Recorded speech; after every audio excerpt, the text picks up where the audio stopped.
Hello mga paps, ngayong araw na to i-unbox natin itong MOCC Carn Horn.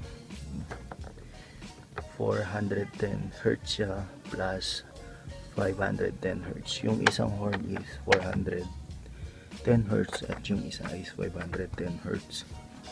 Mechanical horn siya mga paps. Ito. Tapos ayun, loud world.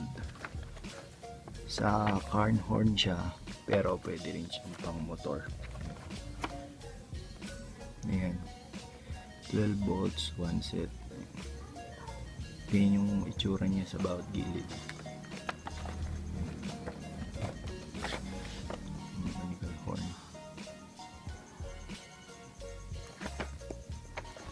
So buksan natin ang PAPS.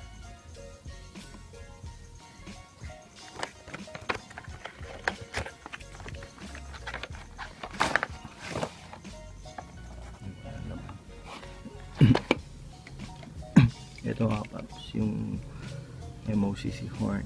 Ayan. Snail type siya. Ayan, dalawa. Itong tornilyo dito para siya sa holder. Ito nga pala yung holder mga paps. Ayan. Ito yung 510Hz. Ayan, 510Hz. Ultra thin siya. Ito 410Hz. So yun,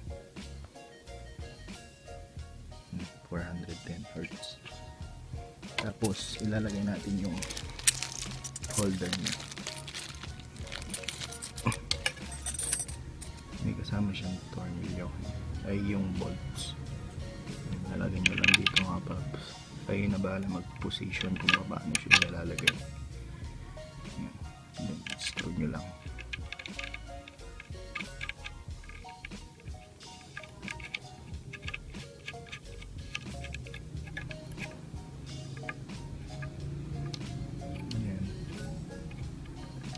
Pitan nyo kung may ano kayo, plies. Yan, yan. Pwede siya nakaganyan, pwede siyang ganyan. Yan.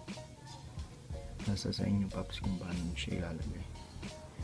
Next video na to paps is ituturo ko kung paano siya i-install. So thank you mga paps. Kita-kits sa susunod na video. Share nyo to, tsaka i-like nyo na rin mga paps. Salamat.